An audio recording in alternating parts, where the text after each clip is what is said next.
But on Time for divine shot, KJ events. This real talks the brand. You understand how we do, my man. I'm on that Friday night Nick shit, dripping in Nick shit. Up in the world, most famous arena with a click. That's the conglomerate. The Knicks real talk, we real prominent. I'm a bit like the Omicron variant, dominant. Paying homage to the cat in the chat. That's where it's at. Cause I'm hearing that. You don't care for hyperbole, we straight facts. We interact with the mob, the gods. Up in the pod, the squad, the side. The entourage be on the job. My energy, 52 and 10 books. As they cook my game plan, let my brand for loot and pursuit. Going hard like the New York City gritty committee. Cause that the Knicks we know is pretty, but we all stay giddy. But we embrace the fan base like the late Anthony Mace. We create the logo when there's hair space that appear like square space. Staring down on the Chase Bridge, look at that Knicks City drip. And 50 Dexys on the court, looking pretty legit. I stay true to the orange and blue. I thought you knew for him a few bars to shine like stars divine on Mount Mars. Knicks real talk. Here we go, let's go. Knicks real talk right here. I'm representing Knicks real talk. right here. Let's get it. Here we go, let's go. We here in the building. Knicks real talk. Let's get it. Here we go, let's go. Yeah, for real. Yes, sir. Knicks real talk. We here. Here we go, in the let's go. building. Let's get it. Let's get it. Yeah, for real. Yes, sir. Let's get it.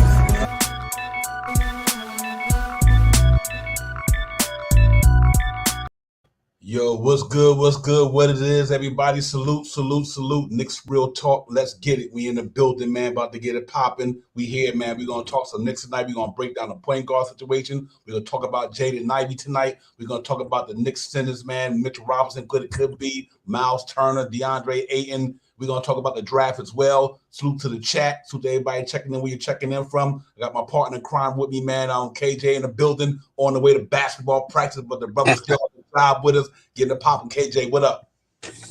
Nick real talk family, Divine. Excuse me if I'm not looking at the screen, but I gotta concentrate. I'm on my way to practice. I got my son holding the screen right now, but let's go Knicks real talk family. Just excited. A week away into the NBA draft. Excited about all the trade rumors. I'm ready to get into it, Divine. Yeah, real talk, man. Yo, salute to the chat. Frank Matos, King Ribby, my brother. Salute to y'all, man.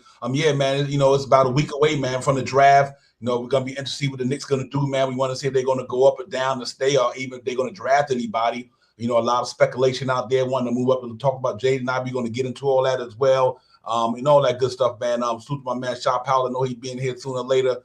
Salute to May 4th, my brother. Salute. But yeah, man, it's kind of interesting, man. The draft is starting to heat up. Days ticking by. We're gonna get into that, man, and break everything down around the NBA. Obviously, I think all y'all heard that Christian Woods went to the Dallas Mavericks. Good trade for them. The anchor that front line for the Dallas Mavericks, man, that's a pretty good move by them guys. So that tells me right there you might not see Mitchell Robinson going that way. Obviously, because I think that killed that presence right there. By them getting Christian Wood, I don't know if you're going to see Mitchell Robinson and all that Dallas talk that we've been hearing about. It's interesting, KJ. It's like from now, we're close to that time. All the fun pick up, all the noise pick up now because we're getting closer to the draft. We know that they're looking to do some things. I did find out that Ben Mathurin haven't worked out for the Knicks yet. Benedict Mathurin haven't worked out for the Knicks yet. Well, I don't know if he will, but the Knicks haven't called him in for a practice. A workout, maybe because they don't know if they're going to try to get up to the 7th spot or whatever where he projected. They're going to stay where they at or move down. They got their eyes concentrated on Ivy, man. So I think it's going to be interesting to see what the Knicks going to do. Yeah, you know what, Divine and Nick real talk family? I believe it's a move out there for the Knicks that nobody's even talking about, which I don't even know who. I just think that we're going to get somebody that we're like, man, this is almost how we kind of got Kemba Walker last year. It's going to be somebody on that buyout market that we're not even paying attention to that might be there for us. But again, Divine, as we get closer and closer to this draft, are you starting to feel like, you know what? I know we talked about Julius Randle a lot.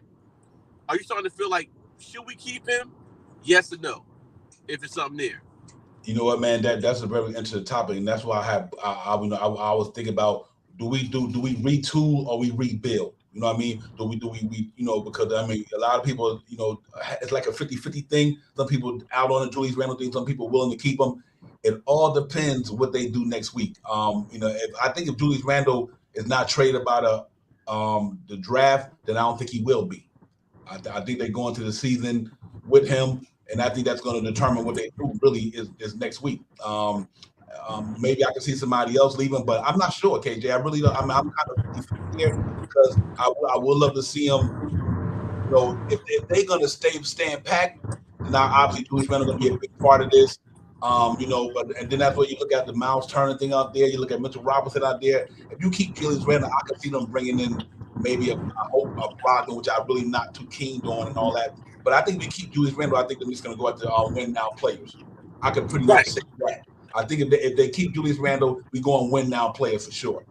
Right, because the more and more I think about this, I still think that one move they do make, if there's no Julius, they'll get rid of Evan Fournier because of the contract, along with a Burks or maybe a Noel and maybe a Derrick Rose. Just a small little minor move to bring somebody in here because, again, it's one of those things. We all know that Julius Randle is a double-double machine. We know, but the problem is the offense that we run, the way we play is too stagnant. So what I want to see this year, if we do keep Julius Randle, I hope Tom Thibodeau brings in a whole different offensive mind. We got new coaches coming in. Bring a different offensive mind because what's going to happen is I think if we open up the offense like we did in the end of the year, the team will move much better. So, again, if we keep Julius, we got to get rid of Evan Fournier because Julius and Evan Fournier are like water. Move to bring in somebody of significance. If not, let's see what happens in this draft. Again, I still think they could go get some 2 or 3 more, some more players for some players that we got, depending on this draft, how it's going to go. But other than that, I still think this team, if we keep the team that we got right now, I believe, and I truly believe, the more and more we keep this team together, the better we will become. But we can't. We seen that Evan Fournier and Kemba Walker does not work. We get rid of those 2 players, we bring somebody else in with Julius, I think we'll be fine. Yeah, real talk. That's why I'm so interested in going into next week, man. Really, what this draft going to detail? Because, like Parrish said, I like my man. Jerry from the Kansas. I like him. Excuse me if I'm messing up his name. But I like him. Mathurin does seem a little small. The Knicks didn't even work him out. I was shocked by that when I heard about that revelation today that he haven't even got worked out by the Knicks. Benedict Mathurin. So I don't know what that means. He still probably be willing to do a workout before the 23rd, he say. But as of right now, the Knicks haven't even brought him in. So what that telling me is that the Knicks don't think he'd be there at 11. And I think if the Knicks move up, they're going for Ivey or somebody. So that's really interesting to see that they haven't brought him in there yet. But they did bring in a job by today. He worked out for the Knicks today and all that stuff like that. So it's really interesting to see how that's going to go because I agree with you with the Julius Randle thing. I'm good either way. I really am, KJ. I kind of want to move him just if it don't bring the drama, or the drama ain't gonna be there. And you think Julius Randle and whoever you bring in can add on to the thing. I guess it is what it is, man. I'm gonna put up some point guard that's out there like real quick, and we'll talk about this here, man. Also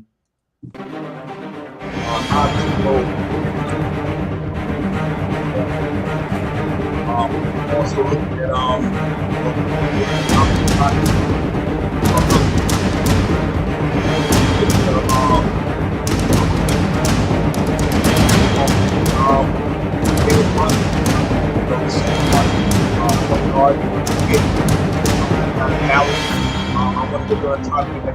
with Dallas hold on to him due to the fact that they got Chris Woods. They might want to keep him, Smith, Luka, maybe Hardaway, Reggie Bullock, whatever it's going to be. Then you got Malcolm Brogdon, 5. As well too. I'm really not I don't think that's something to do. But I think Malcolm Brogdon is he's a decent ball player, don't get me wrong. But I don't know if that's what I would lean towards with Malcolm Brogdon due to the fact, due to the fact that he's injury prone and all that stuff, man. Shot Powers, what's up, my brother?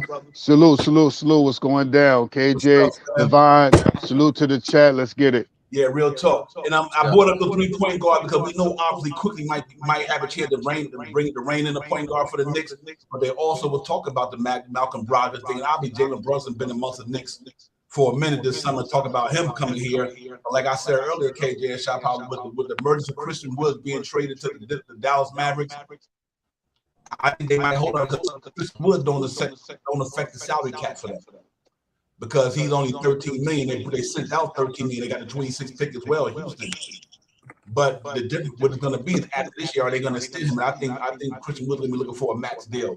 So does signing Brunson, what does that do for Christian Woods going into next season? So I don't know.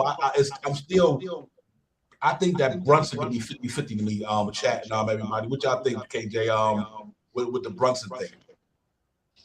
Again, it's one of those things. Does Brunson want to come here and play with his father? It's one of the things. I'm pretty sure he's been playing with his father all these times, AAU basketball. But again, I think Brunson stays in Dallas. I don't think he comes to New York. I think New York has to build their own identity. And then again, it's one of those things. Do you really want a father-son coach thing? It's too much controversy because if he's doing bad and that guardian is booing him, as a parent, you're going to feel bad for your kid. In his first year. So again, I think we don't make that move. We save on money and we develop McBride, Grimes, quickly as our future point guards to be. Or if we get an Ivy, if he's there, we got him in. Other than that, I think we keep what we got. Yeah. Shah, what you think about that, man? Because I mean, it's a 50-50 thing. It really is. It depends on what Mark Cuban and them going to do. Do they think he worth 25 million, or Cuban don't think he worth 25 million? Then he's staying there. He's going to be in that range between somewhere 20-25 million.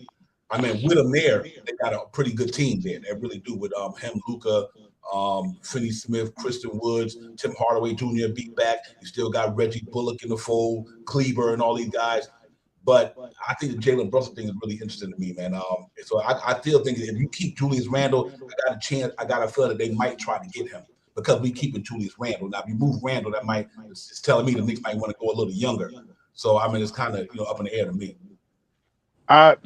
This thing that's going on now with this Brunson, this rehashing of Brunson, to possibly come over to the Knicks. I'm not sure. I'm not 100% sure. I think we are signing, or we did sign his father already. So that could be some issues there too, like KJ said about if he comes over here and he's not doing what he's supposed to do and people are booing him, as a father figure, you're going to feel some kind of way about that as well. But I don't think, I mean, there's so many things thrown out here right now. You got the Ivy thing out here. You got Julius may be moving. Julius might not be moving. There's so many things right now. We don't know what direction the New York Knicks team, the front office, where they're going with it right now. So it got us out here as Knicks fans throwing so much stuff onto the wall to see what sticks. And for right now, I don't think we are going to do Brunson. I don't think we will. I think Brunson can get paid probably the most from the Mavericks from any team. I think this guy Cuban can go into super duper luxury tax for him if he wants to. I was seeing some things like if he doesn't use his trade exception and all these other things, that if he doesn't use it, they can go into that what is that thing, the top thing that you can't go over with the apron and all that.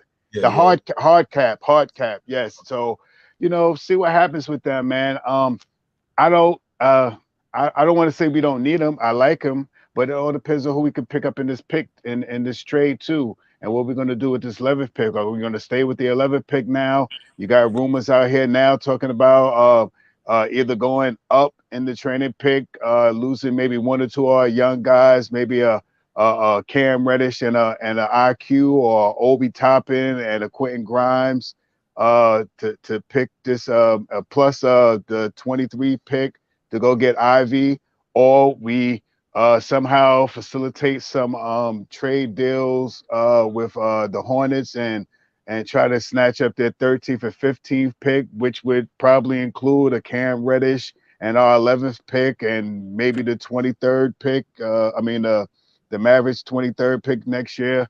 So I don't know what to think, man. I just know it's a lot of stuff going on, and this next week can't get here soon enough to find out which direction that the New York Knicks front office is going to go. Are we going to really go all in to try to get Jaden Ivy, or are we gonna step back and do that Brock Aller thing like he loves to do and move back in the trade and try to snatch up that 13th and 15th pick from the Hornets? I don't know.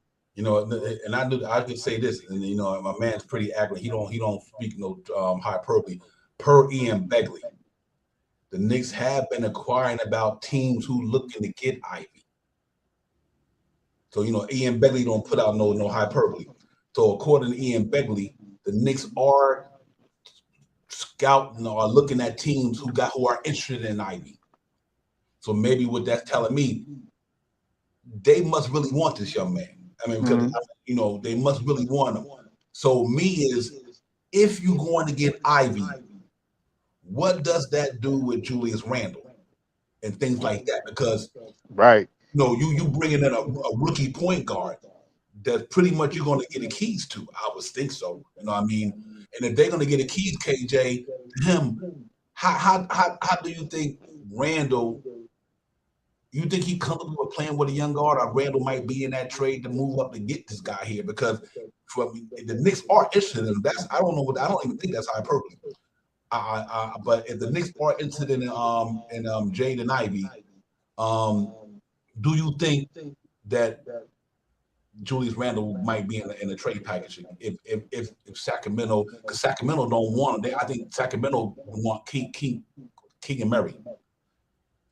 Pre-report out there that they want Keegan Murray, because I think being that they got Fox and Davion Mitchell, it don't make no sense for them to have Ivy neither. So it seems like they more into the Keegan Murray thing, and maybe Detroit might try to put that's what happens. Yeah, Jaden Ivy with Kay Cunningham.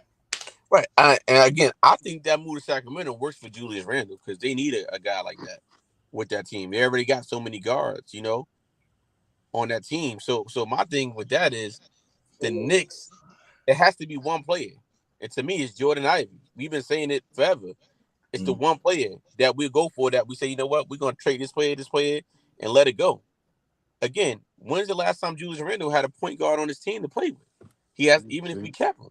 So if you kept Julius Randle and you went after a guy like Ivy with Randle, this might be the one guy that could finally help Randle out to say, Randle, look, dude, I know I'm a rookie, but listen, I'm going to get you the ball.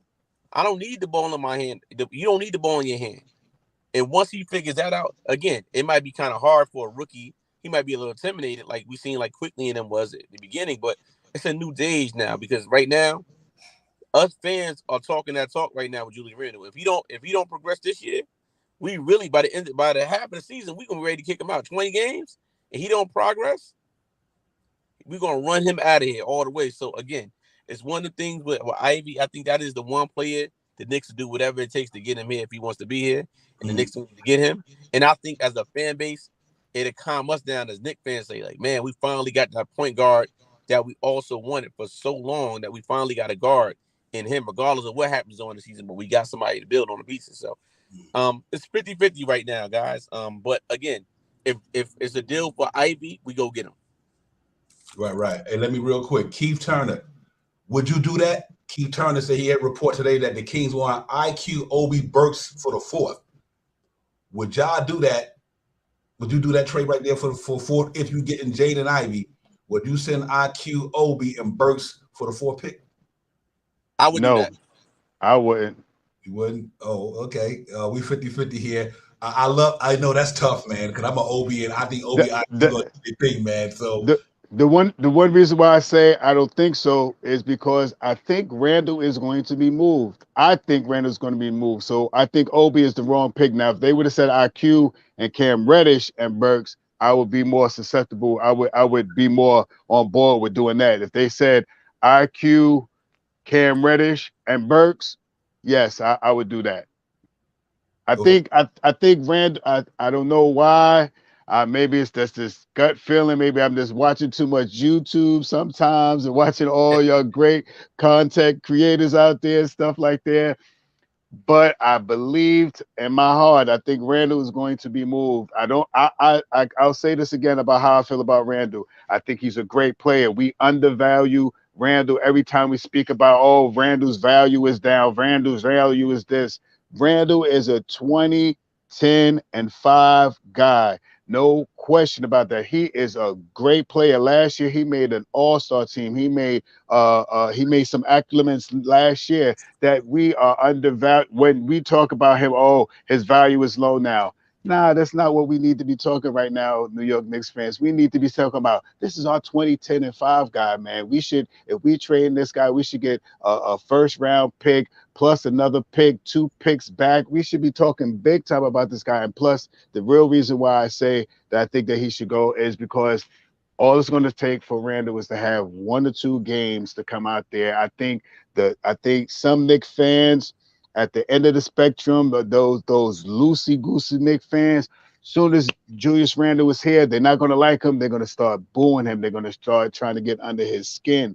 And once he falls susceptible to that, and the chance go out, Obi Toppin, if he's still here, if Obi Toppin's still here with that trade, he won't be here. But if he's still here, and the Knicks crowd gets on top of Julius Randle with the Obi Toppin chance. First of all, if Obi gets traded and Julius is still here, he is going to have the biggest target on his back because everybody wants to see what Obi can do without Julius Randle being there. So this Knick thing that's going on right now is beautiful. This is like the best soap opera that I could see in the last 20 years, 50, 30 years since the Guiding Light. When my moms used to watch that. I make it easy for you. All my children got one you know what I mean? for tomorrow at the edge of night. Yeah, I know it's Throwback Thursday, y'all, but y'all really doing that. Real talk. Hey, but listen, the Randle dilemma is very interesting to me. It really is. The dilemma is interesting because it's not about the numbers. It's about, after what he went here. But here's another thing. Do we really know if he want to be here? Right. Randle might had enough. He might got his bag. Now he's like, man, I got my money. I can get me up out of here. I don't want to go through this shit no more. You know what I mean? So it could be like a two-way street thing. It could be Randle might want to get out of stuff. Like, listen, I know I want to win here. I want to come here in New York. He keeps saying that. But at the same time, he might be tired of it too, KJ. And keep turning to ask your point. I don't know. I don't think it's, I don't want to trade Randle because of his skill set. That's not me. I'm a Randle. I think Randle's a good ball player. Obviously, he don't have the right point guard to get him in a. We need a legitimate point guard for all these Knicks players.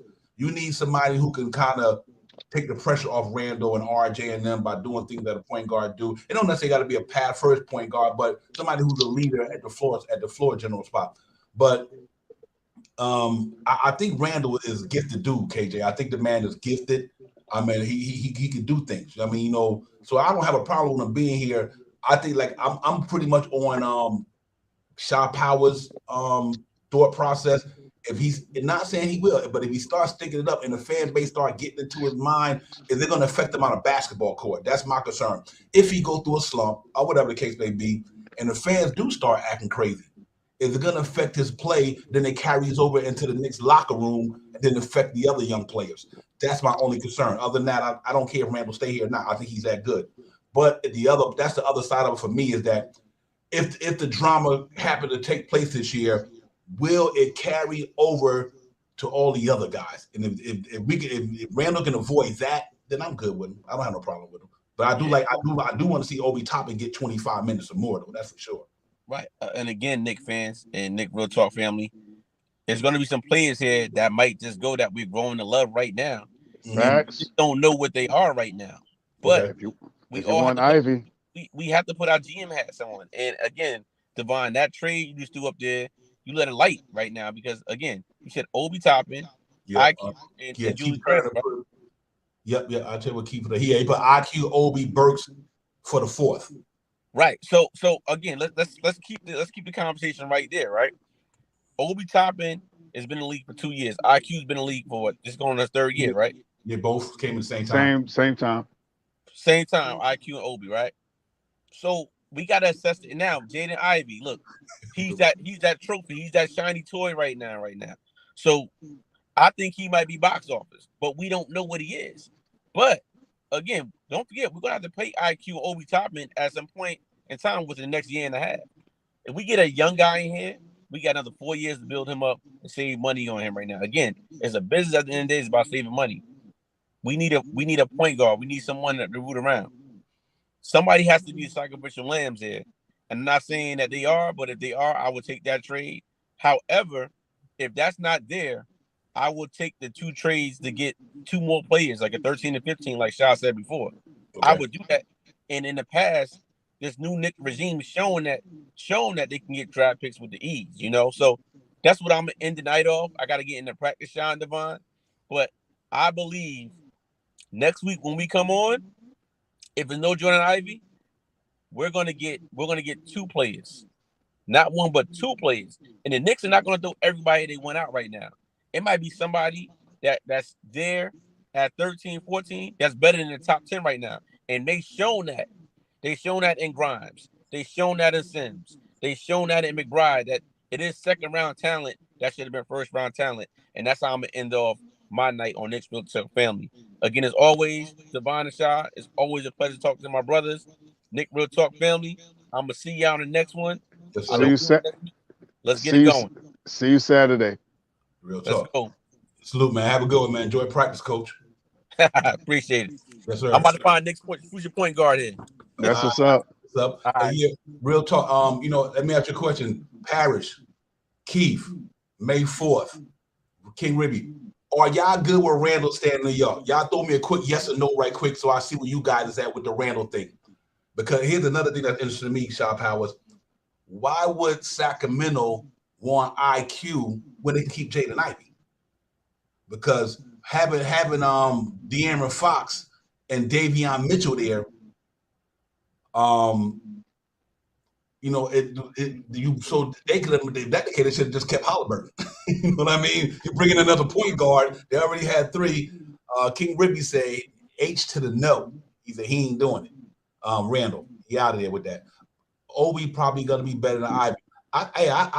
Obi's my dude. That's the only reason I'm hoping. It really depends on which way they go, Shot Powers. If Nick's gonna try to go into the playoffs and try to get all that, so Keith said he's like yes on Randall. All right, so hey I, Keith, I, question. Go ahead, Kate. Shot Powers. I was just gonna say, I don't believe in my board, the one that I looked up. I I have Ivy going for to Detroit. I have Jalen Smith going to Magic. I got Chad going to OKC, and I got Paulo going to Houston, and I got Keegan Murray going to Sacramento. That's who I think they're going to get. I believe that I think Keegan Murray, as that power forward, that if they look, we talk about trading Julius over there and all this stuff. I think they would go young and get a Keegan Murray. I think that's what it is. I think Ivy drops down to 5, and he may, as I've been seeing Sharp moving up a little bit, he may go 5 or 6.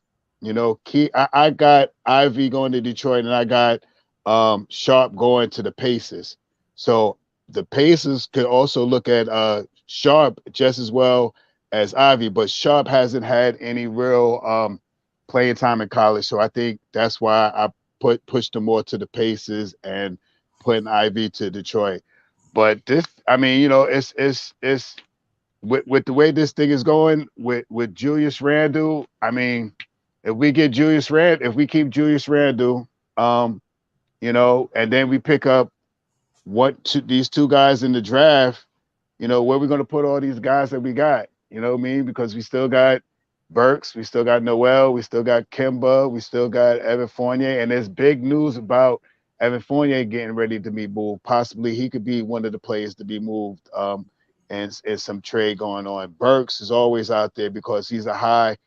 Burks could go anywhere and get you a first round pick or something like that because everybody wants a Burks. You know what I mean? To sit on the bench, come off the bench, and being a lightning rod. So, it's if I'm not opposed to going to go get Ivy, I don't want to give up IQ and Obi Toppin with Burks. You know what I mean? And I hate to say this because I want to see Cam too this year, but If it has to be IQ, I would prefer Cam Reddish before Obi Toppin. Yeah, and the reason why I brought that, I'm glad because I like the way May 4th and Keith Turner and Parrish. See, Parrish more on the Obi Toppin and Ivy thing. May 4th pretty much more on the Obi Toppin thing. Keith kind of more like keep the Randall situation. So and I think that's interesting because that's the dilemma that we are as Knicks fans. Some of us want to go the other way, bring the young guys in, get Obi the opportunity and get the Ivies of the world and all that and blend them together. But we also got a portion of the fan base that want to keep Randall. Maybe you say, okay, we're gonna go Miles Turner. If we don't keep Mitch, Miles Turner mocked them Brogdon in the trade package to bring them over there with Randall or RJ. So now you talk about Miles Turner, Julius Randle, Obi Toppin, RJ Barrett, or whoever. So and Malcolm Brogdon. That's where the fan base is at. To me, it's just like a 50-50 thing. And there's not nobody right or wrong. It's just that some people want to go the other way, and some people might want to give Randall an opportunity. And I don't think it's about nobody being right or wrong. I just think about people got difference of opinion when it comes to which way the Knicks going to go. But I do agree with May 4th, 100%. Either way we go with this, is going to be a win for the Knicks. I think if the Knicks go young, I agree with May 4th, 100%. Even if the Knicks go young, they're going to be exciting. You know what I mean? And if they do go the other way, then we're going to be looking to get up in the playoffs and make some noise. If you keep Julius Randle, best believe the Knicks going to bring in people here going to help them get to the next level. I don't think, you know what I mean, shop out. I just think that's what they're going to do. If you move Julius Randle, I think, okay, you know what, we might got a young team. We put a couple of players around them. We might could get to the play-in. We build from there. But if the New York Knicks keep Julius Randle, in my opinion, I think the Knicks going to go after Brunson. They might go after Brogdon. If they don't sign Mitch, they might go after Miles Turner. You know what I mean? So I think that's just where we at, because but if the reports is true that the Knicks do want Ivy, then I don't see Julius Randle staying here. I just don't. Right. I mean, just the way you just said it, Divine. If we go all in for Ivy, I don't think we see Ivy here. And it makes a big difference of how we trade up to get Ivy, because if Ivy if Sacramento is going to make a big difference in how we can get Ivy, how could we get that pick there? Because I believe Detroit is going to take Ivy. If they get a chance to get Ivy, I think Detroit is going to take Ivy. I think I can see them with that backcourt of that young boy they got last year, and Ivy running the paces up and down the court. What's his name? I can't remember his name. What's the point guard they got last year for Detroit? Who? Detroit. Yeah, I mean, I could just see something. I can't remember the young boy name. Detroit. Oh, Kate Cunningham. Kay Cunningham, thank you. I thought I was saying Kay. I could see Ivy and Kay Cunningham coming in there and running amok, and Detroit. That backcourt would be pretty up pace, man. They got some young boys down there too, so I mean, I can see that happening. Would you rather push forward and try to go for Ivy, or would you rather drop the pick down, trade 11 with Cam Reddish and the 23rd Mavericks pick to go to the Hornets, and maybe try to get that 13 and 15 pick? I think 13 and 15, I got Baji and Eason. I think would you rather Ivy, or would you prefer Abaji and Easton, or Abaji and Sohan? Those could be the guys that we could pick at 13 and 15. I think they're going to be right around 12 and under. I think those two guys that I just mentioned probably might be in that range. We could probably pick up those two guys. I think those two guys together may be better than the one guy and Ivy, and we give up less. We go for Ivy, man. It's going to be the 21st pick, the 11th pick. It's going to be IQ and Cam Reddish or Obi Toppin. It's going to be a lot to get Ivy. Let me ask you a question. This is a divine throw out there, make us special. Let's say if we're going to lose Mitchell Robinson, would you do Mitch the 11th, maybe somebody else to Detroit, because Detroit want Mitch, Detroit select, give us their pick, and we take Ivy. So you give him Mitchell Robinson, the 11th pick, and whatever will make the deal work. If that's going to bring you the 4th pick, if Sacramento not going to take Jaden Ivy, I think Detroit might take him. You know what I mean? So, and if we don't sign Mitch, you do a sign and trade with Detroit for some way to. You can't do a sign and trade to the season over, but at least you put it in writing that it's going to happen, and you will and deal the 4th pick, and then you bring Jaden Ivy here because Paris said that he don't think that the Knicks will get him without giving up RJ. I don't think the Knicks going to give up RJ. Hey, no way in the world. I wouldn't do the trade then. There's no need. There's no need to do the trade. The reason why I want Ivy is to pair with RJ. Right, right. There's no way I'm seeing that happening. Not for RJ. But and I think I know not to get out of the debate, and I understand if that's what you feel. I understand that, but I think Nick's going to pay RJ Barrett. That it's no way that they're gonna not pay that man after what he accomplished 3 years in a row, and he's moving forward and he's getting better. And I just think the Knicks gonna. I don't know what they will sign on for, but I don't think the Knicks getting rid of RJ Barrett. That's one guy. Out of everybody else on that team, Parrish. I mean, and you might be right. I'm not saying I'm 100%, but just me on a gut feeling, Parrish, it's gonna be tough for the Knicks to give up RJ. I don't think the fan base is gonna go for that. You know what I mean? I just think he's one of them few guys that the Knicks will sign coming out off their rookie season because I think he means that much to the organization. And anybody who come in the league, they get better every year. Now, he might not get no 180 million, he might get 125. But I do think the Knicks going to extend RJ Barrett. I'm gonna put that in the 90% percentile on that one. And I hope they do, man. I think RJ Barrett, he on the cusp, man. The man 22 years old, and he proved every year he in the league, he getting better. I mean, it's not like he's declining. The man went from 14, 17, 20, and if he keep like his like Drew Holland saying right now, Drew Holland said RJ and right there working on his finishing his playmaking. So that means he out there trying to go to another level again. So if that free throw percentage improves, Shaw Powers, and he get back to what he did the year before last year when he shot almost 40% from three, shot 44% from the floor, I think RJ be 24 a game easy. That's why I'm hoping that they don't do that though. It's a staple here.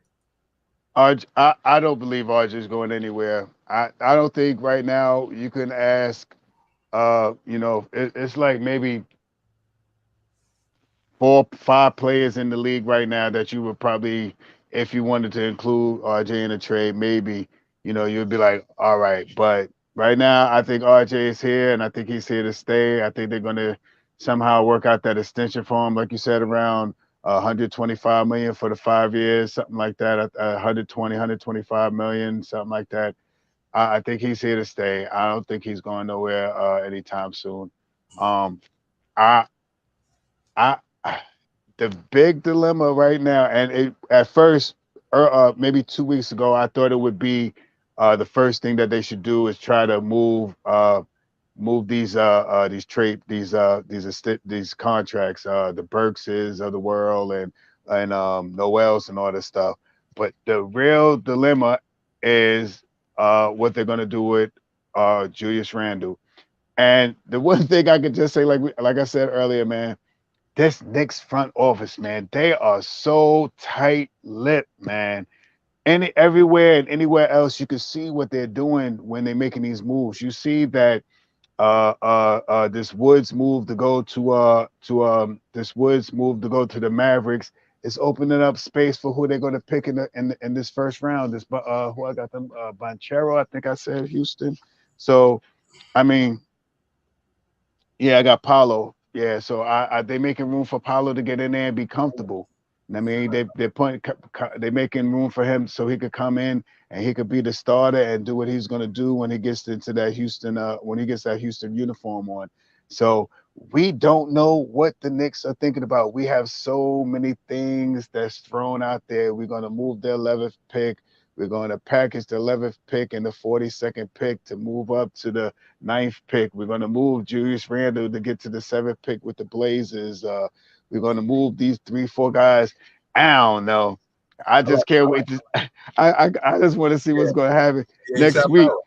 I like what Frank Matos got up there. That's why I left it up there. He got the 11th pick.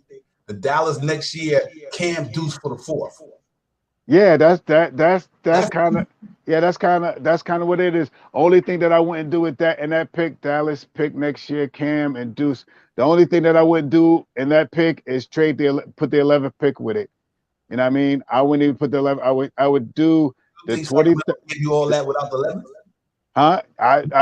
Yeah, I think we could do it. I think we could probably keep the 11th. I want to go to 7 because if we go to 7, I think we have a better chance of keeping our 11th pick. I think we need to pick up 2 players in this draft.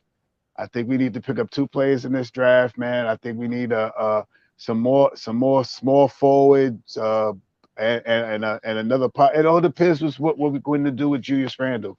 It all depends on what we're going to do with Julius Randle because I like I like Sohan, I like Eason. They're power forwards. You know what I mean? Well, we don't need a power forward if we still got Obi Toppin and Julius Randle here. You know what I mean? I got on my big board, I still got Ben as number 1. I still got Ochin what's this guy name? Ocho. I keep saying Ochosi.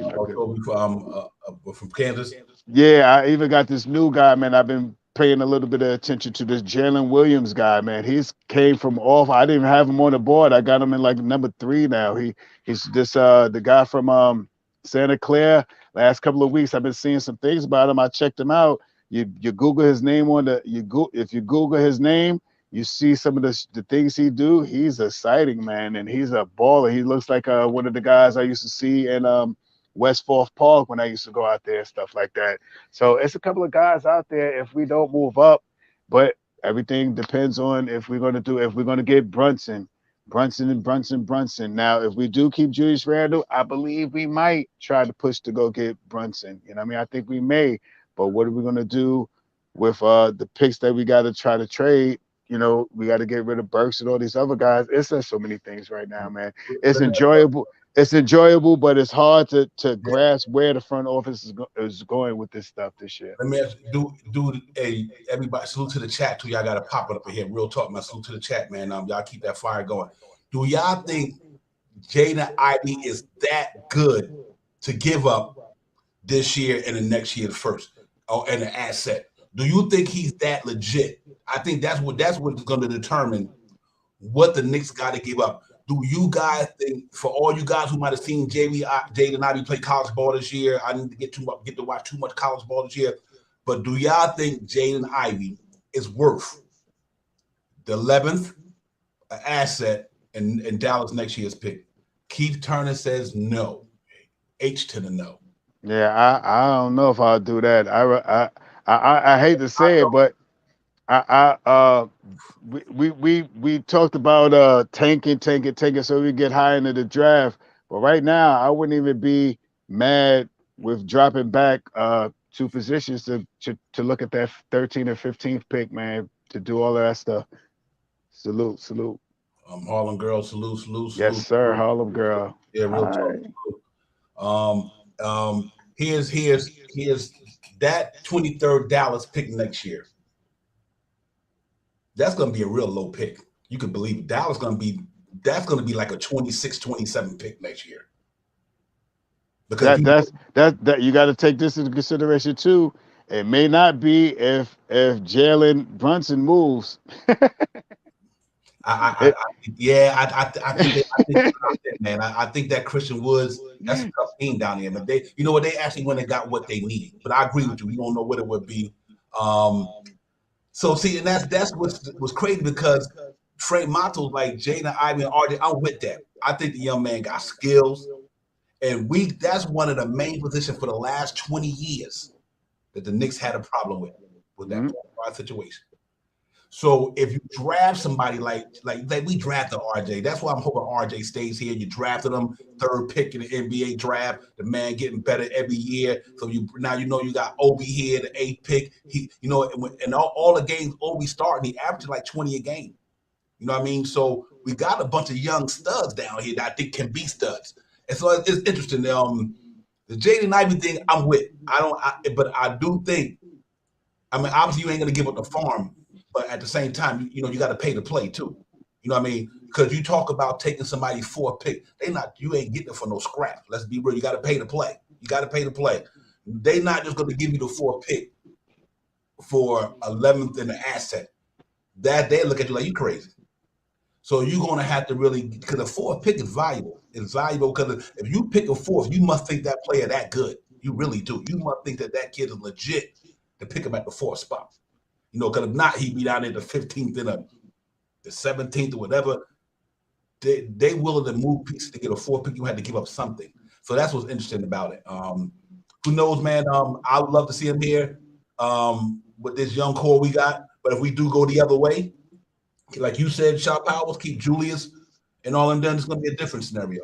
But I think we are the family got to understand the Knicks are inquiring about it.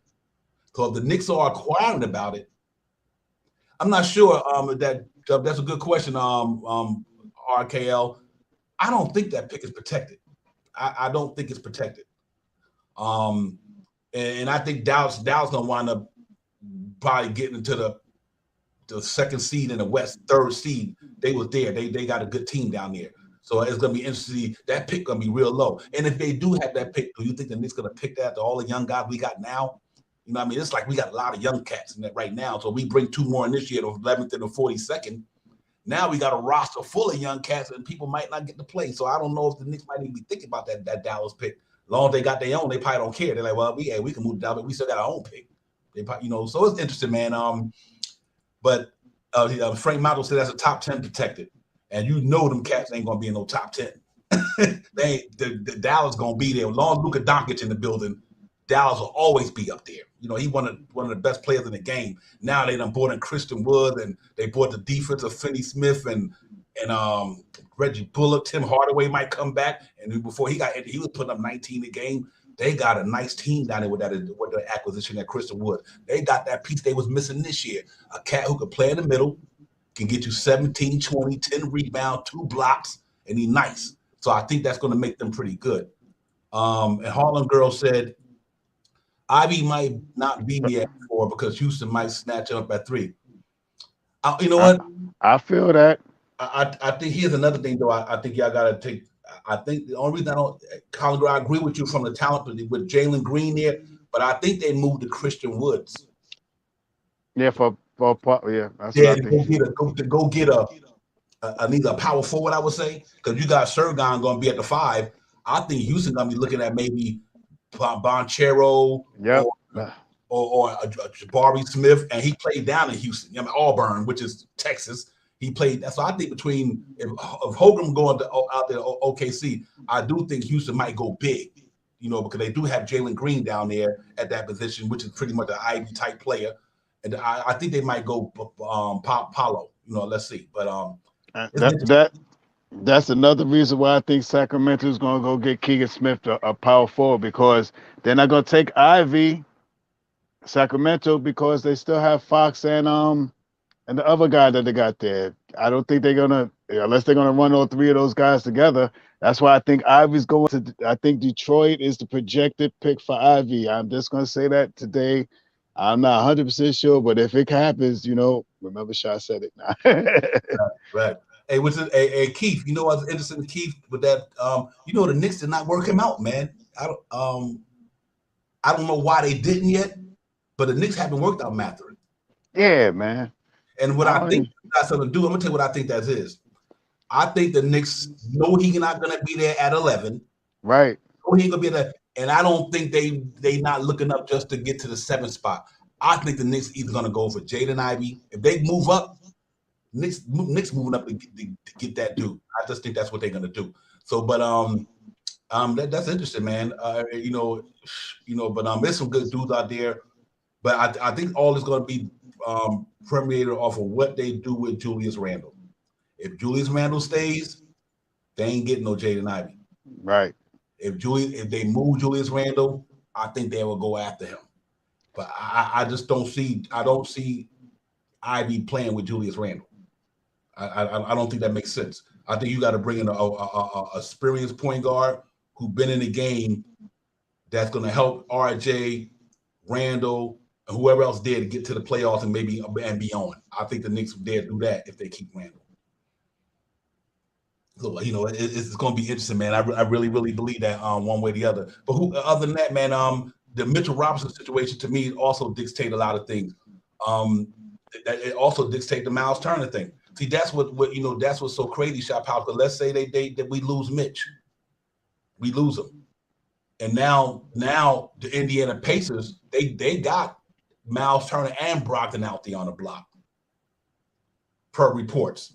That the Indiana Pacers listening to offer for Malcolm Brogdon and Miles Turner.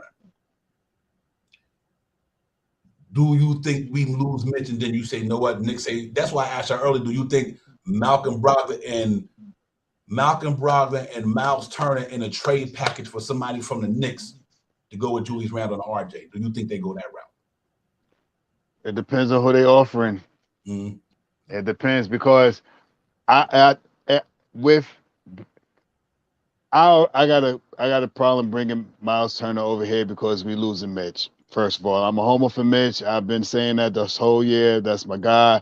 We need to try to keep Mitch, no matter what happens. But we're giving up Mitchell Robinson, which is semi-injury prone, to get a guy that we know that is injury prone.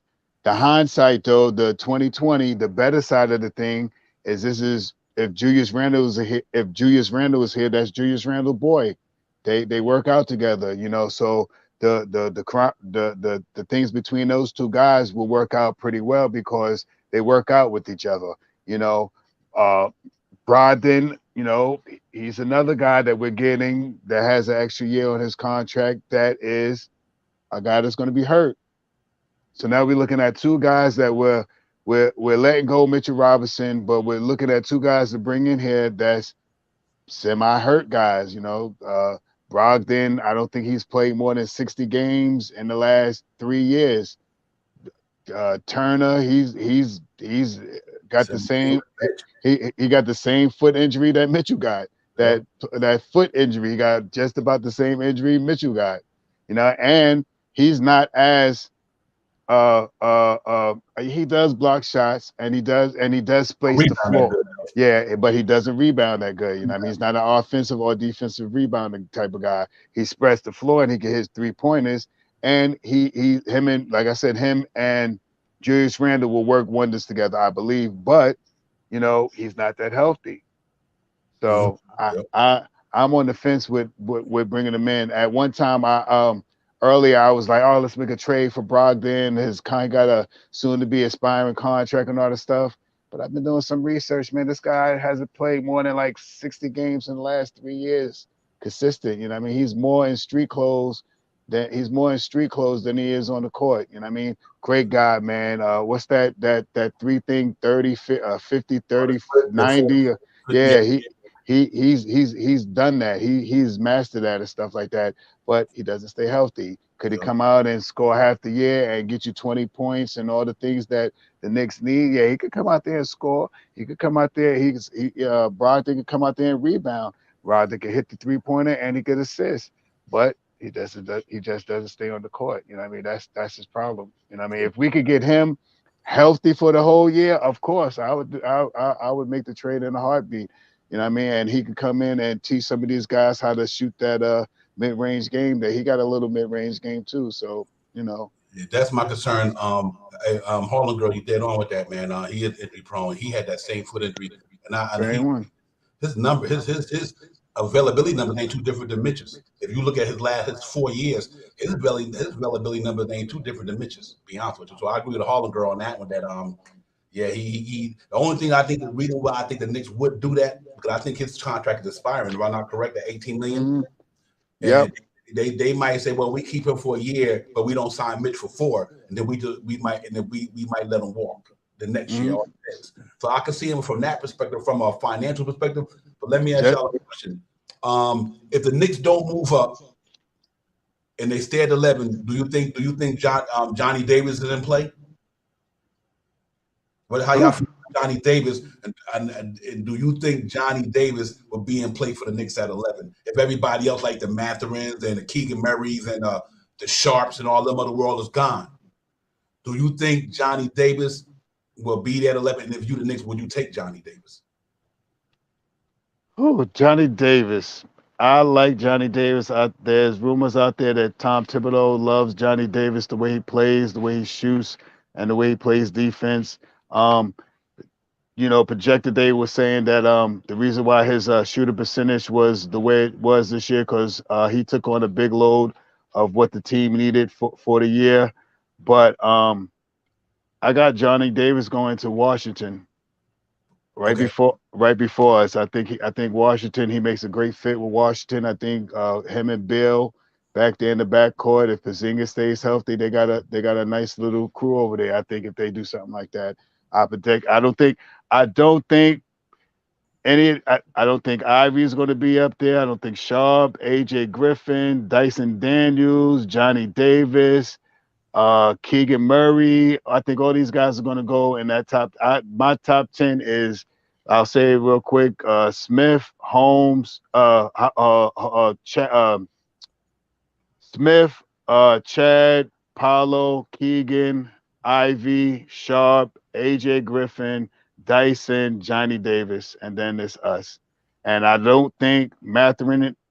I think we might have a chance at Mathurin because the way I match these teams up is with what they need, not with the best player. I think everyone that I put in this, the way I broke it down, is something that they need on their team.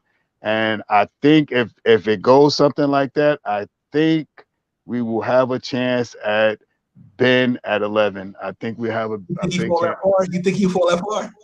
I think if Ben doesn't go to, I think where did I else I have Ben? I had Ben going to, I think he goes there unless he goes to New Orleans and he goes where AJ Griffin. I mean AJ Griffin drops.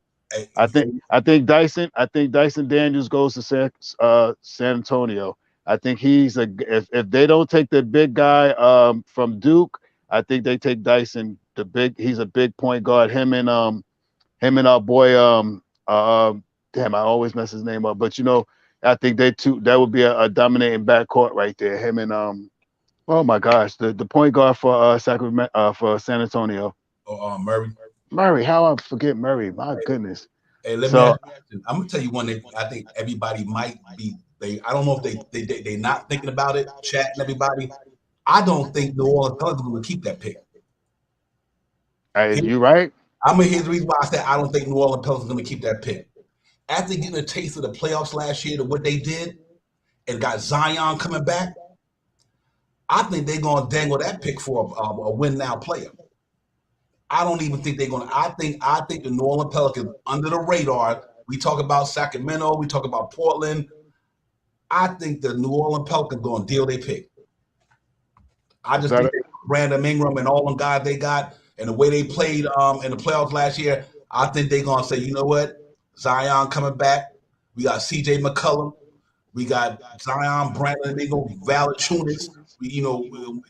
I think they're going to go out there and trade that pick and put another player in that mix to get them deep in the playoffs. So I think we got to keep an eye on the New Orleans Pelicans pick.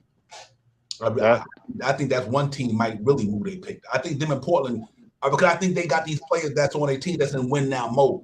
Like Portland not gonna take. I don't think they're gonna take a pick when they can go get a win now player to play with Damian Lillard. I think you know what I mean. So it's gonna be interesting to see how that goes because so that's another team that you might can get a deal with. Yeah, because I also have Blazers not having their pick. I think they're going to trade their pick for one of these guys that's out there. That's another reason why I think it could be a possibility. It could be a possibility with Julius Randle going to the Blazers. You know what I mean? We picking up that 7th pick. I can see that happening. Depending on what they bring back, I can see that happening. And I think we got to understand something too. Like even if you sent Julius Randle to Sacramento, you're not sending Julius Randle there for the 4th pick. You're sending Julius Randle there to help get the 4th pick. You obviously gonna have to bring back Harrison Barnes and somebody else. But here's the catch to that. You have to do that so when Harrison Barnes come off the book or whoever you get back, you get Julius Randle money back. Now you can go get a player like Julius Randle or even better. You know what I'm saying? So you're not moving, and I think we make sure we clear with that. You're not moving Julius Randle to the Kings for the 4th pick.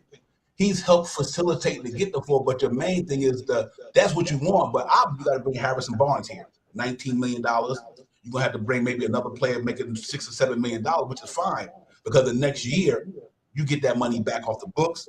You got rid of $100 million for Julius Randle. You got the 4th pick, and you got your money back. You know what I mean? So I think that's what we got to look at as a time. Is like it's not really about, even if you move Randle to Portland, you got to bring back Bledsoe, somebody else. But see, the thing is, their money comes off the books. So now you got Julius Randle's contract off the books. You got the money back for 1 year, and you got the 7th pick. So now you got that same $28 million, $27 million. You can go out there and sign somebody. So I think that's what we got to look at is like the order to get that 4th pick or 7th pick. And if you move Julius Randle, if that's the case, I'm not saying the Knicks going to do that, but if that was their intentions, that's all you got to do. And then Bledsoe, if it's Bledsoe, then you trade him at the deadline. You know what I mean? At the trading deadline. Now you got the contract off the book. You got rid of $117 million. You got the pick that you wanted. You still got your money the next year to go say somebody come on the block that's available, and you got the $27 million to go get that too. So I think that's how we got to look at it from a GM standpoint. You might have to wheel and deal if you're going to move Julius Randle. But if you don't move Julius Randle, I think a lot of this stuff is really obsolete. Let's say if you don't move Julius Randle, Shot Powers, the Knicks might put the pick in the trade to get a star player. You know what I mean? Mm-hmm. So if you don't move Julius Randle, we might not even see the 11th pick. We might see the Knicks say, I'm going to put the 11th pick and somebody to go get this player. Let's say with the 11th pick in Evan Fournier and somebody else. The Knicks might say, you know what, we're going to get Evan Fournier, the 11th pick to somebody, and maybe somebody else bringing somebody else to go with Julius Randle and RJ Barrett. So, you know, either way it goes, it's an interesting dilemma for it. I don't know which way the Knicks going to go with it, but I do know it's going to be some wheeling and dealing going on. And I just don't see what the team they got that pick going to be. If you keep what we got right now, Shot Howard, what's that pick going to do? He ain't going to play. If you keep Alex Burks, Nerlens Noel, Julius, they'll be in the G League because we ain't gonna have no room. I mean, we got Obi at the 8th day he playing, but they played 9. That's not true. Obi Toppin played backup power forward for the Knicks for both years. He just didn't have an start off his first year because of the COVID and everything and the shutdown and all that stuff. But so it's interesting that we got a full roster right now, and I'm just curious what they're gonna do with that pick if you don't move some of these veterans. You got to move some of these veterans if you're gonna think this 11th pick gonna come in here and get some time. So, Facts. Yeah, man, it's really interesting, man. But we'll see, man. We got to see what's up with it. Because I'm like, this week ain't going fast enough for me. I usually don't. Hey, listen, when you get my age, you try to slow time down. But this 1 week, I want this shit to speed up. I want to see what the Knicks gonna do, man. But whatever they do, man, I'm just hoping that we get a good player and he can contribute to the team, or we trade him and get a player that's coming in going to help. I'm not sold on Brogdon. I'm letting y'all know that down. Nah. His numbers, and I'm here. Here's what I'm not sold on. Check this out. Here go Malcolm Brogdon numbers. His career, I mean, he's decent. His career is 15 a game. He shoot a good 37% from threes, which is good. He shot 46%. But look at this here.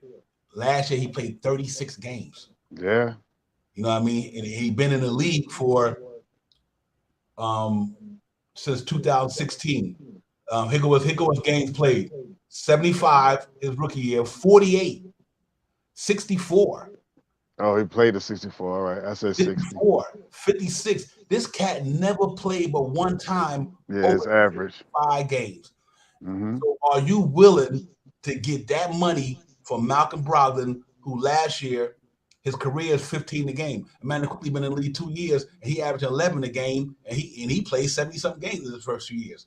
So for me, the Malcolm Brogdon thing, and then I go to Jalen Brunson. Jalen Brunson, his numbers is decent. He played 79 games last year, 16 points a game, shot 50% from the floor and 37 from 3, and he shot 84% from the free throw line. His numbers is better than Malcolm Brogdon, and he's healthy. In his career, he's younger too. So Jaden Brunson, and he plays 73 games, 57, 68, and 79. obviously that 1 year was a short season last year, right? Yeah, so even then he only missed 3 games, and his rookie he played. So he been pretty consistent with his health. So and then you look at Emmanuel Quickly's numbers. Emmanuel Quickly, his career, 11 points a game. He only shot 40% from the floor. His career shooting from 30 from 3 or 36, so that's not bad. He league average, but he's shooting 88% from the free throw line. But here's the limit: he only cost you $2 million. Everybody else costing you 25. 20. So why would you take Jalen Brunson or take Malcolm Brogdon with Emmanuel Quickly with more minutes? Gonna give you way more than that. You know what, man? So that's why I'm kind of want to go in the youth thing, guys, for me, because I do think that that's salute, bless Robert, salute, good to see you, real talk. So that's what's the limit for me, man. It's like I think quickly I think even if you don't trade Randle, quickly can start for the Knicks. I mean, the man is putting in work. Salute to No Cap Sports Talk. Salute to my brother, real talk. Me neither, man. Ain't No Cap. No, I agree with you with that. Here's another thing. Think about Malcolm Brogdon, Miles Turner, Sabonis, Oladipo when he first got there, T.J. Warren before he got hurt, and they still didn't do nothing. They ain't so really what we doing? We taking Miles Turner and Malcolm Brogdon, and they was on the Pacers. They didn't get nowhere. So now we're gonna bring them into the Knicks and think they're gonna get somewhere with Julius Randle and these guys. I that's the reason why I'm so keen on Shaw Powers. Kind of just go ahead and, man, move some of these veterans we got and let these young boys get there and get it popping. I just think that, we kind of doing the old thing that we've been doing for the last 20 years, bringing these refurbished cats who already kind of done either injury prone, a la Stoudemire, a la Antonio McDyess, a la all these guys, you know what I mean? And I think we got a nice young nucleus there, so it's interesting to see how the Knicks going to play that. But I'll pass on them. I really do now. If you can get somebody else here, but I just think them cats injury prone numbers is crazy. I mean, I see what Keith Turner talking about with IQ, and I could come to that same point with you, Keith, because in the back of my mind, I could see this trade happening too. I got 2 places that I see Julius Randle could possibly go. Actually 3, but I don't think the Pacers really want him. I think they're looking for a more youth movement. I think he could go to the Blazers, which I think he could fit in real great. They're looking for a power forward over there. And I also think that he could go to oh my God, I just lost the name of the team. I'll come back on that one when it comes back to my head. What was the other team?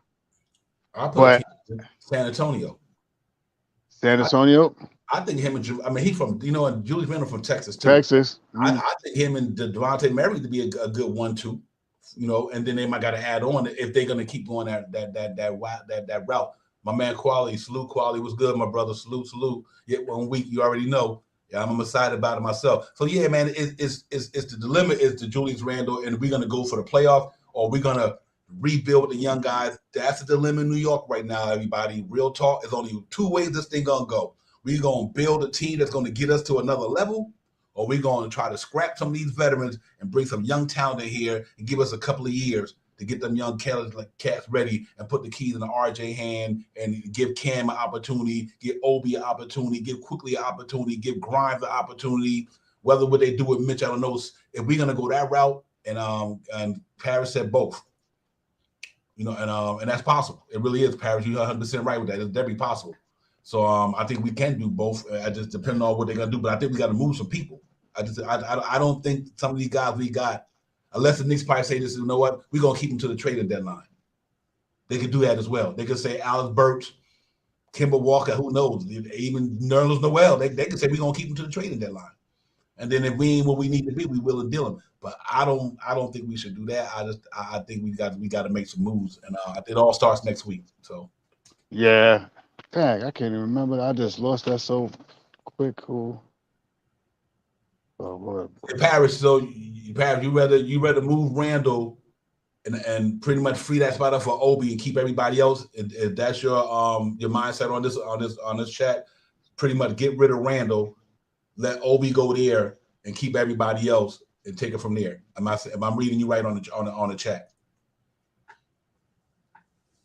Yeah, man. And it's interesting, man. It really is. It's an interesting dilemma in New York City. We got to keep our ears to the ground, our eyes open, because here's another thing: the Mitch situation that's got to play out. Matter of fact, 2 weeks. No, okay, all right. I just want to make sure I was reading you right. Um, but like the Mitch situation is another dilemma. Um, you know, that's a 50-50 shot to me. If anything, it's 50-50. Now, don't get me wrong. The Knicks said they contingent out there to work out with them this summer. If you ain't gonna keep him, why would you do that? I mean, that's another. Why would you even send your contingent out to New Orleans to work out with Mitch if you don't think you're gonna keep him? So that's something that's interesting too, because I think that's the reason why I brought up the Miles Turner and all that stuff, because much as I don't want Miles, he do got an 18 million expiring. So if you lose Mitch, you do bring Miles Turner for 1 year, you get that money off the books. But will the Knicks re-sign him after that? I'm concerned about his injuries too. His numbers been abysmal playing wise, for us health wise. Miles Turner last year played 42 games for the Indiana Pacers guys. So he just like Mitchell Robinson. I'm concerned with that as well, because he played 42 games last year, 12 points a game, total rebounds 7 a game. He shot 50% from the floor. He only shot 33% from the 3-point line. I know he's shooting, but it ain't like he's shooting league average from there anyway. But if you look at his games over the years, 60 games, 81, 65, 74, 62, 47. So the last 2 years, he played 42 games, 47 games, 62. So the last 3 years, his game average playing per game got lower. So that means that later on in his year, he's starting to get injured more. Remember, he played 60, 81, 65, 74. Then he dropped down to 62. The year before that, 47. And then he played 42 last year. So are you guys willing to take Miles Turner if you think that's going to be an injury concern? You know what I mean? That's the dilemma we might be in, for sure. Keep Randle and get rid of everyone. Okay, I got you. My bad, Parrish. I got you. And Melo, really, really, Paris. I want to bring Melo up in the building. I would love to bring Melo back, man. I really do, man. And I take Melo. He could do what Fournier and all of them do for $2-3 million. But we taking Melo and we keep a Randle. Yeah, this is what I would do. Here's my thing. Y'all might beat me up, but I don't think so. I would start, if you bring Mitchell Robinson back, Randle at the 4. If you move Fournier, start Obi Toppin at the 3 and let Melo back up Julius Randle. You got a veteran down there. You're 100% okay. Sure. Yeah. So I would say if you could move Fournier, slide Obi Toppin in at the 3 with Julius Randle, and you bring back Mitchell Robinson, bring back Taj and Melo. I got it now. If they go that route, bring back Taj and Melo, and you're probably going to wind up keeping Derrick Rose. But your bench, you got some good veterans on your team on the bench. Everybody else got to go. That way you don't cut into a lot of the young guys' time. But I do think, I'll put like this here. Here go your bench. Jericho Sims, Melo, Cam Reddish, Quentin Grimes, and Derrick Rose. That's legit. You got knockdown shooters and Melo and Quentin Grimes. Derrick Rose shot about 39-40% the last couple of years from three. So they've been shooting 3 ball pretty good. So it's interesting, man. But I like that if we go that way. If we go the young route, I wouldn't do all that. But if we go the other way, I'll do that right here. The other team that I was thinking about was making a trade for D'Angelo Russell for Julius Randle. That I can see happening too. If we're not gonna, because everyone's claiming about they're not sure if IQ is ready to be the starting point guard and stuff like that. If we need a seasoned veteran that's out there that's on an aspiring deal for 1 year, a point guard that's played in New York and been behind the bright lights and know how to handle the mainstream media here in New York. I think Russell would be the guy. I hear you, Keith. I mean, everyone says what premier season guard who you gonna get? Who's out there that's for the taking? It's nobody. But nobody wants to start IQ. I'm with the IQ for me. I want IQ to start and Deuce to be his backup. That's what I want for this You year. kind of blurry on your mic. Hey, but Keith said, if Melo or Randle, I will cancel my league pass. Yeah. It'll keep you a hot mess, brother. Real talk. Yeah, he had feedback in your mic. Hey, but I'll tell you what the Knicks better do. 5 years from now, I'm calling on Knicks Real Talk. They better bring Carmelo Anthony son to New York. That boy gonna be nice. I hate to tell y'all, Carmelo Anthony's son gonna be the real deal, bro. That boy gonna be special. So yeah, I think he's gonna be better than LeBron's son. I think he's gonna be better than Wade's son. That kid is growing tall, and he got all his father moves. I mean, the kid looks nice. I'm really so 5 years from now, New York, I make sure I draft Carmelo Anthony's son. He's from New York, born in New York, raised in New York, lived in New York. Bring that boy to the guard and let him get it popping for his father. But listen, I did call it a six, y'all. Y'all remember when the city started? I called the Golden State Warriors a six.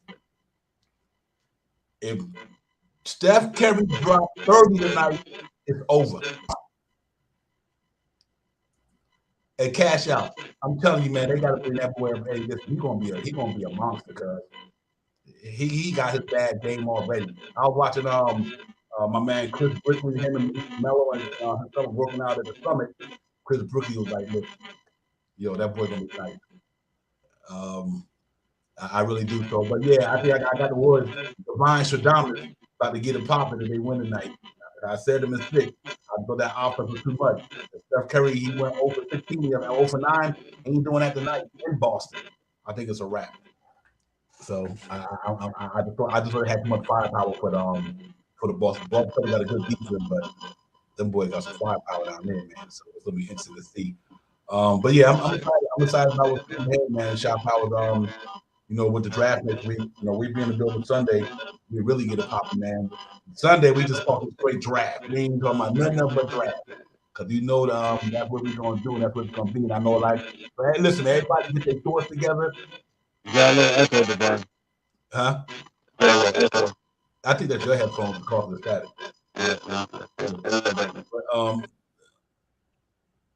Quality Jumper said Melo Randle, and I will throw out my Cody box. Come on, man, let Melo come in here and bring it on home for us, man. I think he'll be a good mentor and a good backup, man. Yeah, he will be. But cash out, brother. Hope we be around to see that, man, because that boy gonna be nice. I'm telling you right now, the way that boy shoot right now is amazing. I mean, hey, cash out. He do everything his dad do. Same moves. Everything. I mean, he be hitting the bottom. I mean, one cat, I think he gonna be number 1 in the draft wherever he goes school at. If he coming out number 1. I can book that. I don't think LeBron and none of them son gonna be better than him. That boy is special, man. He's 15 years old. Time that boy get 18, he gonna be crazy. He gonna be about 6'7". I mean, about 6'5", 6'7". Yep. I would love to bring Melo back coming off the bench. And that's what I would mean, man. I think people hating on Melo did, but Melo put up some good numbers last year. Melo had better numbers than a lot of Knicks last year. He got 13 a game last year, 13. Yeah. We only had two players hit 13 last year. And so I think if you move Fournier and maybe Alex Burks or Kimberly, I have no problem bringing Carmelo Anthony backing up Julius Randle. I really don't. Now, you might not have to, because I do think that his mentor, can you imagine Obi Toppin learning how to play, to make up the game behind Carmelo Anthony, the post moves? Salute my man Jarvis, salute. Real talk, Jarvis, my man, Louisiana in the building. I think he'll do wonders for the Knicks, man. Yeah, I agree with you, Cash. I think Bryce will be better than Bronny too. I believe I can see that. But yeah, Parrot Melo to the mentor. Yeah, man. I just think he worked for the Knicks, man. I don't got no problem. And see, here's the thing about Melo. Melo not trying to come in here and take nobody's spot. He not trying to outshine nobody. He at the end of his career, he not trying to come in here and say, I need to be. Nah, he trying to come in here and probably play in New York, close to his son. Don't get me wrong. I'd rather for him to go out there and win and go chase a ring. You know, if he can go to a contender, I'd rather for Melo to do that. But I'd love to have Melo in New York, though. For the next couple of years on a league minimum, he don't need the money. He not trying to take nobody's spot. He probably just want to come in here, do what he did for the Lakers last year, and help these young guys develop, man. And I'm all for that. I just think that, he's that talent. I know y'all guys don't like him. I get it. Like, we all 50-50, like the fan base. Some like him, some don't. Like Julius Randle, some like him, some don't. So I get it. I'm just trying to, from a pure basketball perspective, it's really not about because he's Melo to me. I just think I like him to top out to what he could do for the team. What way he could teach these cats. Because you know what, you know how people say Chop out, Tibbs don't play the young guys. And I think about these whole playoffs. Do you see Kuminga playing? Do you see Moody playing? Even a lot of these, they don't play these young guys when you get into these crunch time playoff type of atmosphere because it's just a lot of pressure. And I didn't even understand why the Brooklyn Nets didn't play Cam Thomas when they was playing the Boston. They didn't even let him play. You know what I mean? So, and Boston, something you don't see Naismith. Because it's the pressure time now. And I just think that if we're going to go a certain place with Julius Randle, and that's the only reason I want to bring Melo here. You got to have somebody that Randle respect to the fullest and know that he know the game and he can teach Randle and them how to play basketball. Because that was our problem when we ran up against Atlanta. We had cats that wasn't ready for that time. And I think Carmelo Anthony coming off the bench for the Knicks like he did for the Lakers, and you watch that boy the way he's shooting in the gym right now, Carmelo Anthony stay ready. So I just think it's a good look overall if we keep Julius Randle and all that stuff. You can't keep Julius Randle and bringing a bunch of young guys. That to me, that don't make no sense. You know what I mean? So let's see, Chop, how if you don't come fine, I want to see him chase a ring. But I do not have a problem with him coming here if you can get Obi Toppin to play the three and move on from Fournier and them. And get rid of that $18 million, give Obi the time. When Obi started last year, Obi was having almost 20 a game in all those games he played last year. So he got a little something to go on. But hey, we're gonna get ready to get out of here. I know y'all ready to go watch that game. It's gonna be crazy. Game 6 in Boston. My gut feeling, Steph Curry dropped 33. Klay Thompson game 6, Klay Thompson show up.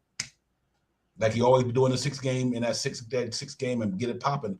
I just think that they might close it out in Boston. Like I don't think the Golden State Warriors want to go back to San Francisco to try to close out a championship series when they got them guys right where they want them at. So I do think they might close it out tonight. They might lose. I'm just guesstimating, but I think if Curry have a good game, it's over. I still think Boston. I still think Boston is going to take it to 7. So? I think they're gonna still take it to 7. They may lose in 7, but I think Boston gonna take it to 7. I think. Yeah. Hey, let me make it. And I'm with y'all, Quality Jumper, and I'm with everybody. I want the Knicks to go young. I really do. I'm dead serious.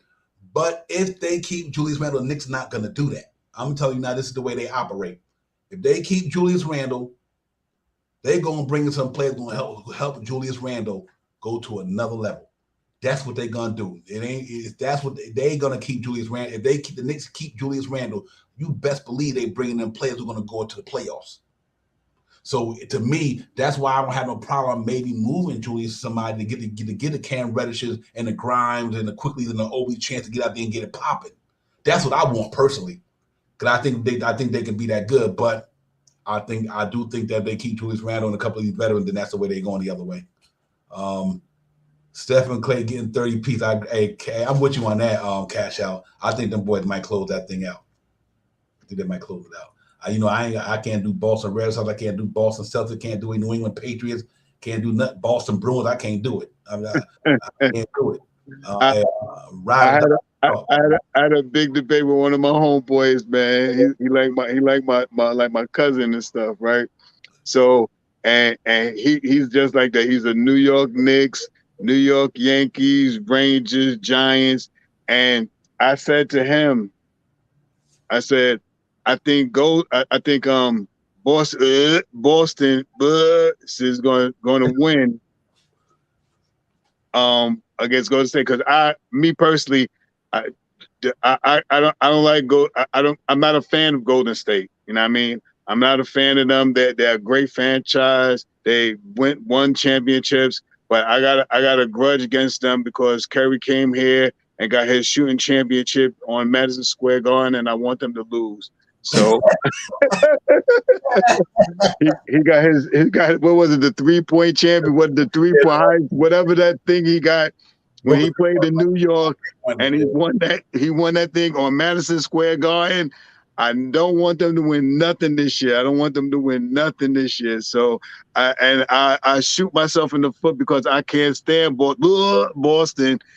Nothing Boston either, but just because of what Curry did this year, I don't want them to win this year. Nah, you're killing me, bro.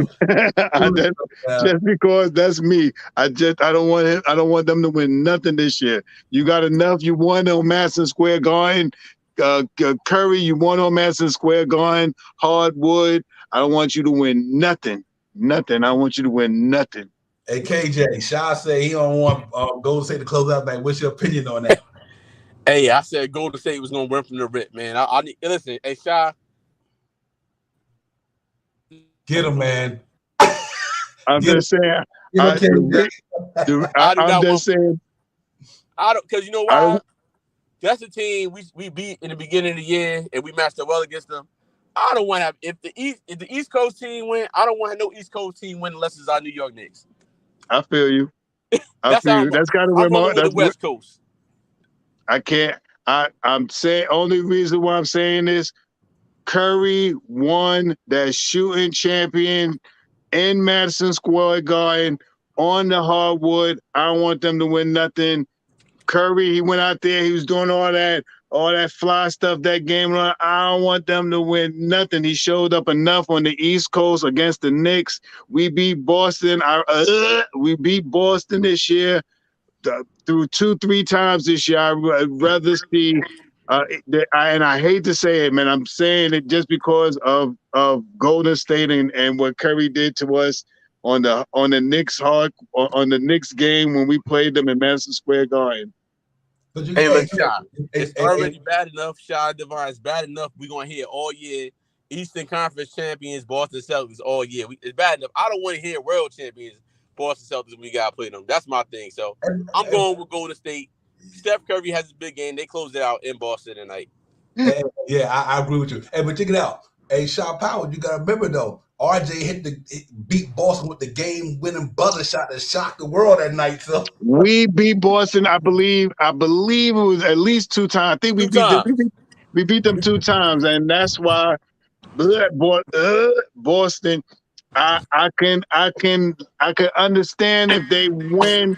I can understand if they win because we beat them 2 times. So that means that they're really not a much better team than us. We beat them 2 times this year convincingly.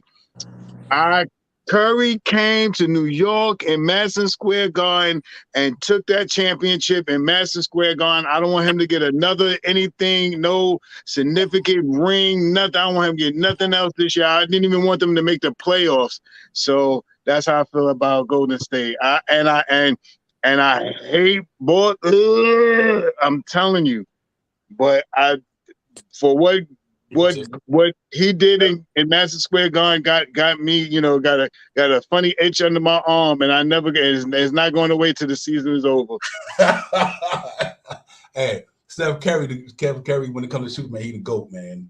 Yeah, he good. Peace, Keith Turner, my man. Good show, man. Good chat tonight.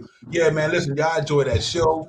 I think it's over at 6 tonight. I predicted it before the season started. I said, KJ, I heard me. I said, listen, Golden State in 6. Now this is the reason why I say that. The Antetokounmpo them don't got an offense like the Golden State Warriors. The Miami Heat don't got an offense like the Golden State Warriors. Them cats literally can drop it, man. Them shoot brothers out there, man. And the way Andrew Wiggins is playing, that's the trade I want. I forgot to tell y'all that. Evan Fournier, Alex Burks for Wiggins. Golden State for Wiggins. I do that. What was that one again? Say that again. Alex Burks, because he played out in Golden State. They can always do the 3-point shooter like Evan Fournier and give us Andrew Wiggins. Oh yeah, that'll save us a lot. And not only that boy played the 3. See, we need a 3 like him.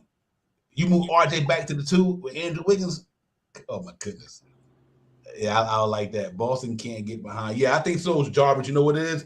That you 100% right. They turning over the ball, and Jason Tatum and them, they just a lot of turnovers, man. And people and I think I was telling everybody at the beginning before the season, but not the season before the series. Golden State Warriors got the number 2 defense in the NBA. They got a number 2 defense, and Boston had the number 1, but Golden State offense is better than theirs. So when you got the 1 and 2 number 1 defenses, but I think Golden State offense is way miles ahead of where they offense at. So I think if they don't get that ball popping tonight, they going home. I think Jason Tatum and Jaylen Brown got to pop together. One can't have 18 and one got 30 tonight. If they both ain't up in the high 20s and Marcus Smart and all the role players and Al Horford them don't come to the game tonight, they going home. They going home. I just don't think that. I think Andrew Wiggins. I think other people underestimate what Andrew Wiggins is doing to Jason Tatum. KJ, he playing some good D on that brother. I mean, he really is, man. So it's gonna be interesting to see. Absolutely. Yep. And again, I think Wiggins may be the MVP if when it's all said and done for the finals MVP. And again, look, Golden State not even playing somebody. They don't have Wiseman, and they're not even playing Jonathan Kuminga. Yeah, they ain't playing the young guys. Right? Look at their young core, and this is when we talk about the Knicks about building our young core. They got young core that they just developing, and look at the experience the guys getting. So guess what? In the next 2 years, Wiseman and Kuminga can take the lead, take that Golden State Warriors team over if they still there. I think they're going back next year. I mean, not I ain't gonna say they're gonna go back. I think they will be there, but I think what's gonna be the team to watch next year is gonna be the Clippers. The Clippers gonna be ridiculous, boy. They got a squad down there, and I don't think they finished yet. You know what I mean? I think when PG-13, Paul George come back, Kawhi Leonard come back, they got a squad down there, man. That's gonna be the team you have to watch out for. I think the LA Clippers are going to make some noise. The Lakers, obviously, they're gonna try to return that thing around with Darvin Ham. That's a good pickup for them. He got that personality to handle that Lakers team. Darvin Ham is a dog when he was playing ball. So I think he got the toughness to handle the Lakers grown men down there. He probably beat the best out of Russell Westbrook, I think. He said, that road game, yeah, right. But I think it's gonna be fun, man. It should be a fun series. You're right, Jarvis. I think the Clippers are the ones being slept on. They're gonna be crazy, bro. I just think that, man. They got one of the best coaches around in Ty Lue. You know what I mean? He just gets it. You know what I mean? So he took that team with barely nothing this year and made them out of something. And not to have they creme de la creme players, I think they're gonna be tough. That's why I think they're gonna be to them Golden State when James Wiseman come back for them. Oh my God, man. They're gonna be tough to beat, man. With James Wiseman, with Draymond Green and the rest of them dudes. Then you, like you said, you got Kuminga and Moody and all them guys, and Jordan Poole, Andrew Wiggins. They're gonna be a tough defensive team next year again. They're gonna be in top echelon again. So we'll see. But man, great show, everybody, man. Y'all go enjoy the game. It's about to get it popping. And my brothers, you already know. Yeah. I wonder where they're gonna move that arena to. They getting out of there. You're right, Akuma. They moving out of there, man. So they're gonna have their own. They're not gonna be with the Staples Center no more. They're not gonna be under the Lakers wing no more. Yeah, right. There you go. May 4th got it. I'm glad you said I missed that. Norman Powell, Kawhi Leonard, Robert Covington. They got the thoroughest wings in the business, bro. Literally. Like he said, Kawhi Leonard, Paul George, Norman Powell. They signed Covington for 2 years. You know what I mean? They got they gonna go out there and probably Ballmer gonna get somebody else. That team gonna be tough, man. Facts. I got the Clippers right now coming out the West next year. I really do. I think it'll be hard to beat them. So we'll see how that go, man. But my Knicks gonna be up in some fold. I know that much. But yo, man, Shaw, give me your last thoughts, man. I know you can get out of here and enjoy this game in the chat. Salute to you, Divine. Salute to you, KJ. Salute to the chat. That's where it's at. Let's get it. Yeah. KJ, my man, Coach, what's up? Yeah, I had to get a quick run with the kids. I'm back out here again. Keep my cardio up, but as always, it's been a pleasure. Nick, Real Talk family, Divine and Shy. Hey, 1 week away. Let's see what we do. Yeah, Real Talk, man. Yo, salute to the chat, man. Y'all guys had it popping like always. I mean, y'all enjoy that game. And we be back on Sunday, man. Y'all know us Thursday to Sunday. We back on Sunday night. And we're going to just do our draft homework, man. We're going to get into it, man, because it's going to be kind of amped. for next week's draft. So we're gonna do some work, do some studying. I'm gonna try to get a good montage together where I got all the stats and all the players that's gonna be in the mock and everything. And we'll see what happens. Hopefully we hear some noise between the Knicks now and then. Maybe something might happen, maybe something won't. But knowing that Christian Wood thing did happen, because I did say Knicks you might hear something from Knicks within a week or two. Mm-hmm. Wood thing happened, and so that's going to show you that was a good move. They got the 26th pick and then they got what else they got. So I think they're gonna be pretty good. They're gonna have the 3rd pick, probably Monchero, and they're gonna get the 26th pick. Wow. They're in the right direction. But salute to the chat. My man, Shot Powell, my brother, KJ, my brother. Y'all already know, man. I'll talk to you cats later. Salute to the chat. That's where it's at. Knicks Real Talk. We out of here. Let's go get it popping. And I'll talk to you cats Sunday, man. Y'all enjoy your rest of your week and all that good stuff. Stay safe and everything. Real quick, Jarvis said E.J. Liddell is a sleeper. He's a Grant Williams type. I'm gonna keep an eye on that, man. I'm gonna do some research on that, Jarvis, man, see what the brother about. And he's pretty good too. Yeah, he's all right.